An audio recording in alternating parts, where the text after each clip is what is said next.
Hello everyone, आज मैं मनचाऊ soup की रेसिपी शेयर करने वाली हूँ, जिसके लिए यहाँ मैंने कुछ सब्जियाँ ली हैं जिसे अच्छे से साफ़ कर लिए हैं।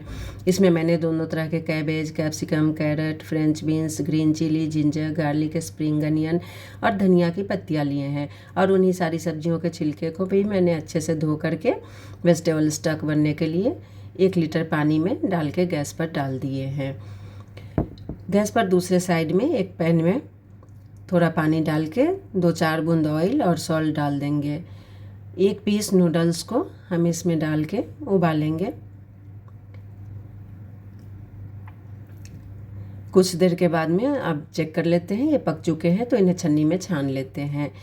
3 चम्मच कॉर्नफ्लावर को मैंने थोड़े से पानी में घोल लिए हैं। ये नूडल्स ठंडे हो गए थे तो इसमें मैंने 2 टेबलस्पून कॉर्नफ्लावर डाल के मिक्स कर लिए थे। और अब तेल गरम हो चुके हैं तो थोड़ा थोड़ा डाल के हम इन्हें मीडियम फ्लेम पे क्रिस्प होने तक, लाइट गोल्डन कलर आने तक फ्राई कर लेंगे, जिसे हम सूप में आगे यूज़ करेंगे। इसी तरह से दूसरा बैच भी डाल देते हैं। तो ये सारी ही तैयारियां पहले कर लेंगे, उसके बाद में फटाफट अब चलिए सूप बनाते हैं। मैंने सारी ही चॉपिंग कर लिए हैं।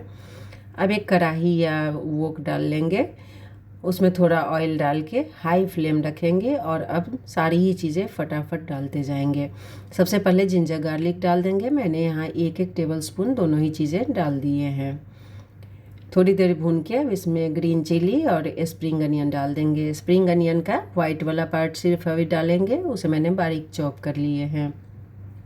थोड़ी देर भून के अब सबसे पहले इसमें फ्रेंच बीन्स और कैरेट को डाल देंगे। इन्हें 2-4 सेकंड भून के फिर बाकी की सब्जियां डाल देंगे। और मैंने थोड़े फ्रेश पनीर को भी काट लिए हैं छोटे छोटे टुकड़ों में, जिसे अभी नहीं डालेंगे, बाद में डालेंगे। अब इन सब्जियों को भी बहुत ज़्यादा हमें नहीं भूनना है, इसका क्रंच बना रहना चाहिए। चलिए अब इसमें सॉस डाल देते हैं। तो यहाँ टेस्ट के अकॉर्डिंग रेड चिली सॉस डाल देंगे। मैंने 2 टीस्पून अभी डाले हैं, लेकिन बाद में फिर से डाले थे थोड़े। ब्लैक पेपर पाउडर डाल देंगे और सोया सॉस डाल देंगे। सोया सॉस भी मैंने 2 चम्मच टोटल डाले थे। कुछ देर भून के इसमें तैयार वेजिटेबल स्टॉक डाल देंगे। आप भी ट्राई करें, छिलके डंठल सबको फेंके नहीं, उससे वेजिटेबल स्टॉक बना ले तो ये सूप और ज़्यादा हेल्दी भी हो जाएगी और बहुत ज़्यादा फ्लेवरफुल हो जाते हैं। 1 टेबलस्पून टोमेटो केचप डाल देंगे। टेस्ट के अकॉर्डिंग नमक डाल देंगे और अब इसमें तैयार कॉर्नफ्लावर का घोल डाल के कंटिन्यू चलाते हुए इसे पकाएंगे।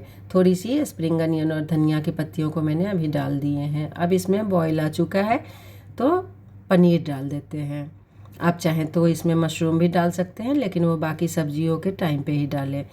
अभी मैंने यहाँ पर 1 टेबलस्पून सिरका डाल दिए हैं और बस अब ये तैयार है। लास्ट में गैस ऑफ करके एक छोटा टुकड़ा बटर का मैंने डाल दिया है। ये ऑप्शनल है, आप चाहे तो नहीं भी डाल सकते हैं। ऊपर से धनिया की पत्तियां और स्प्रिंग अनियन डाल देते हैं और चलिए अब इन्हें सर्व करते हैं।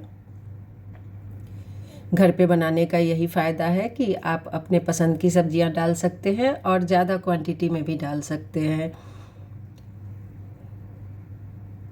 ऊपर से जो नूडल्स हमने फ्राई किए हैं उसे इस तरह से टुकड़े में करके डाल देंगे और सबसे ऊपर स्प्रिंग अनियन, धनिया की पत्तियां छिड़क देंगे और तैयार है रेस्टोरेंट से भी ज़्यादा टेस्टी मनचाऊ सूप। तो आप भी इसे बनाएं। फिर मिलेंगे, बाय बाय।